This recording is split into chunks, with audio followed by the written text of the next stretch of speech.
Hello folks, welcome back to the channel. Now today we have a potential new series. This series we will be comparing two steam locomotives to see which one is better. Now, some of you are probably going, this is great, and people like me are going, oh no, you can't compare two steam engines. And that's true. You see, one steam engine to the next, even if they're built exactly the same, they perform different on different railroads because different terrain means the train might work harder or not as much. Therefore, it's kind of difficult to compare two locomotives from two separate railroads, even if they're built fairly similarly. So without further ado, let's get to it. Now, by now you probably can already tell that the video is obviously about the Union Pacific FEF versus the New York Central Niagara.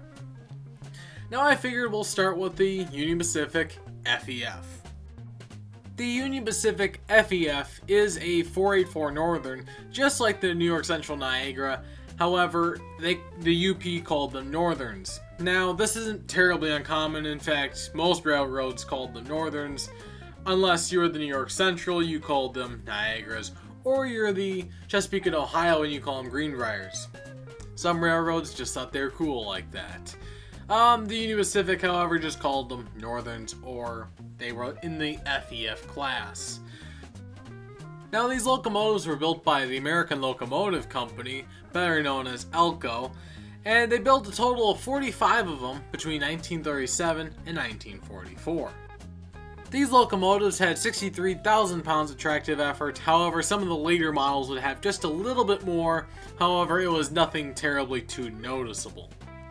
Now, the FEF1 had a driver diameter of 77 inches, while the FEF2s and 3s had a driver diameter of 80 inches, probably due to wartime restrictions. Now, those classes ranged between FEF1s, FEF2s, and FEF3s. However, they were all pretty much the same locomotive. There were minor differences, such as your driver diameter, but they're basically the same locomotive. It was just basically a hindrance if you were one of the machinists for the railroad that had to fabricate something that was slightly different between one locomotive and the other. But other than that, they were the same locomotives, so we're throwing them into the same video as one general class because there's not that much of a difference in the operational performance.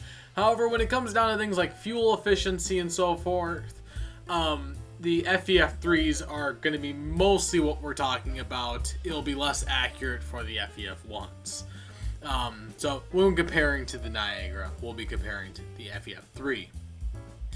The locomotives overall were great locomotives. They were built for the Union Pacific. The Union Pacific used them for basically ever, and one of the locomotives, the 844, is the only steam locomotive never to be retired. Which, considering the facts, that's pretty good. However, 844 was used as a steam-powered snowblower for a while. It technically never got retired, even though for a time in its life it wasn't being used as a steam locomotive anymore. It was a snowblower. But overall, the Union Pacific FEF class is a great locomotive. And it did exactly what it was built to do, was pull big trains, heavy trains, over the Union Pacific Railroad. Now on to the Niagara. The Niagara was built for the New York Central Railroad between 1945 and 1946. They were built by the American Locomotive Company, again better known as ALCO. They built a total of 27 locomotives, and they were quite ahead of their time considering the fact that they were one of the last steam locomotives built. They had a driver diameter of 79 inches, so very similar to the Union Pacific FEF, and they had a tractive effort of 61,000 pounds.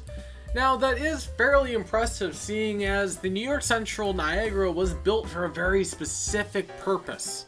For instance, the Central does not have a very big loading gauge, which is essentially the total dimensions, width, height, that these locomotives can have. The Union Pacific being that they run much bigger locomotives than a Northern, weren't too worried about running a Northern, so they could build them as big as they wanted. But the Central was limited by things like tunnels and bridges. They had to keep the weight down so they could go over bridges, and they had to keep the overall dimensions, height, and width of the locomotive to a certain point so that they wouldn't, sideswipe two locomotives or they wouldn't hit the top of a tunnel. So they were really quite purpose-built. In fact, even though Alco designed them, they were actually helped by a locomotive designer from the Central that had gone over to Alco to discuss exact proportions of these locomotives so that they could run on the railroad. The Central really had to get this right, otherwise the locomotives would have been useless. They couldn't have used them. So they really had to get it right the first time. But they were impressive locomotives for what they were. Now, the new question is, how does it stack up compared to a Union Pacific FEF? Now, it's kind of a fair comparison in the aspect that the locomotives are very similar. The Niagara has almost the same driver diameter as the FEF. It only falls short of 2,000 pounds of tractive effort compared to the FEF, so they're basically the same locomotives. However, considering the facts, the Union Pacific did not have loading gauge restrictions like the Central did. The Central had a small loading gauge, and what a loading gauge is, like I said earlier, is the overall dimensions a locomotive can have, and the Central was severely limited by this. Now, the Union Pacific did not deal with this as much because, well, obviously they ran locomotives like the big boy. They didn't worry about having a locomotive that didn't fit on their railroad. The Central did, and this was a genuine concern for them, was if it can't fit through things like tunnels, we can't use it. So they definitely put more care into designing the Niagaras versus the Union Pacific Northerns, just because if it didn't fit, they couldn't have used the locomotive. So the FEF was stronger, yes, and so forth, but the Central's Niagara is considered a light Northern compared to the Union Pacific's FEF. Although they do weigh pretty close in weight, the Niagara is a little bit smaller. But let's just say that the Central didn't have loading gauge restrictions. Would the Niagara have been a bigger locomotive, a stronger locomotive, and a better locomotive compared to the FEF Northern? I think it absolutely would have won. Having said that, the locomotives are basically the same when it comes down to fuel efficiency. Some people argue, oh, it was $1 more or $1 less, but they were basically the same. Especially when you consider that they were never tested on the same railroad. They were tested on different railroads across the country from one another, which meant that it is not a fair comparison to compare them directly to performance. You can really just compare them to, dimensions and how much tractive effort they had and things like that. Fuel efficiency is kind of tough, especially when you talk about the mechanical end of it. That's really what got rid of steam engines, was just time and maintenance. Each locomotive is different. They probably were very similar when it came down to maintenance. But when we talk about the purpose-built part of the locomotives, I'm going to say that the New York Central wins this hands down.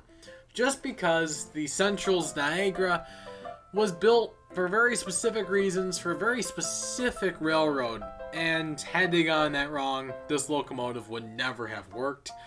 So therefore, I think that the Niagara won this competition.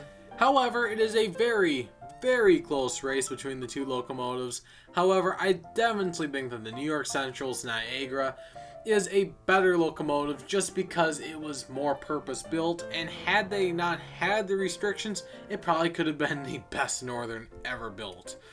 But having said that, I think it won the challenge. And if you guys think that you would like to see this locomotive go head-to-head with another locomotive, or you'd like to see the FEF challenge another locomotive, let me know down in the comment section what locomotives you think are better than these two. It could be anything. It could be outside of Northerns. It could be a Pacific, or a Mountain type, or even a Texan. That might be weird. Or we could be really funny and we could compare it to a Victorian era American Standard locomotive. That'd be hilarious too.